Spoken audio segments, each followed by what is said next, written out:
இன்றைக்கி வந்து நம்ம மெட்டல் பேங்கிள் ஒன்று பேலன்ஸ் இருக்குல்லப்பா, அதை தான் பார்க்க போகிறோம். இதுக்கு வந்து நம்ம மெட்டல் பேங்கிள் கொடுத்துருக்கேன் பார்த்தீங்களா, அதில் ப்ளைன் மெட்டல் பேங்கிள் இருக்கும். அந்த மெட்டல் பேங்கிளில் வந்து நான் ஸ்டோன் செயின் முதல்ல பேஸ்ட் பண்ணுறேன். இதுக்கு கண்டிப்பாக நம்ம B7000 தான் யூஸ் பண்ணணும். நார்மலாக கம் அப்ளை பண்ணிக்கிட்டே வரணும். அந்த எண்டு வரப்போ மார்க் பண்ணி கட் பண்ணிவிட்டு மீதியை அப்ளை பண்ணிக்கோங்க. ஓகேங்களா? நெக்ஸ்ட்டு பேங்கிளுக்கு வந்து நான் பால் செயின் அப்ளை பண்ணுறேன். இதுக்கு வந்து ஸ்டோன் செயின் வந்து கோல்டன் கலர் நான் கொடுத்துருக்கேன் பாருங்கள். அதை யூஸ் பண்ணிங்கன்னா பேங்கிளுக்கு மேட்சிங்காக இருக்கும், நல்லாயிருக்கும் அழகாக. இல்லை உங்களுக்கு ஒயிட் ஸ்டோனுமே ஒட்டுறனாலும் ஒட்டலாம், அதுவுமே அழகாக தான் இருக்கும். இப்போ இந்த பால் செயின் போட்டிருக்கேன் பார்த்தீங்களா, இதுக்கு நடுவில் சின்ன ஸ்டாண்ட்ஸாக எடுத்து நம்ம ஓவர்லேப் பண்ணுவோம் பார்த்தீங்களா, அந்த மாதிரி சுற்றினா இன்னமும் நல்லாயிருக்கும். நம்ம கஸ்டமர் கொடுக்குற அமௌண்ட்டை பொறுத்து நம்ம மேலே ஓவர்லேப் கூட பண்ணிக்கலாம்.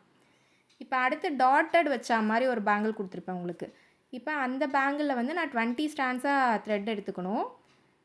நம்ம சுற்றிக்கிட்டே வரணும். நடுவில் மட்டும் இதுக்கு கம் அப்ளை பண்ணிக்கணும். ஏன்னா இது பிரிஞ்சு வர்றதுக்கு சான்ஸ் இருக்குது. ஸோ நடுவில் கம் அப்ளை பண்ணிக்கணும்.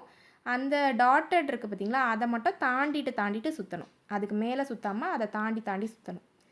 இது வந்து மிக்சட் கலர். இப்போ சாரீ கொடுத்தாங்கன்னா அதுக்கு டபுள் கலர் சாரீ கலர் இருந்துச்சுன்னா நம்ம டபுள் கலர் எடுத்துக்கலாம். இல்லை சிங்கிள் கலரே நீங்கள் யூஸ் பண்ணாலுமே ரொம்ப நல்லாயிருக்கும். இப்போ எல்லாத்தையும் ஒட்டிட்டு நம்ம அரேஞ்ச் பண்ண வேண்டியது தான் வேலை. இது ரொம்ப ஈஸி. ஏன்னா இதில் ஸ்டோன் ஒட்ட போகிறதில்ல, எதுவுமே பண்ண போகிறதில்ல. நம்ம அந்த பேங்கில் சுற்ற போகிறோம், அவ்வளோதான். இதுக்கு ஏன் காசு அதிகம்னா, இது மெலிசாக இருக்குது பார்த்தீங்களா, நிறைய சுற்றுறதா இருக்கும்.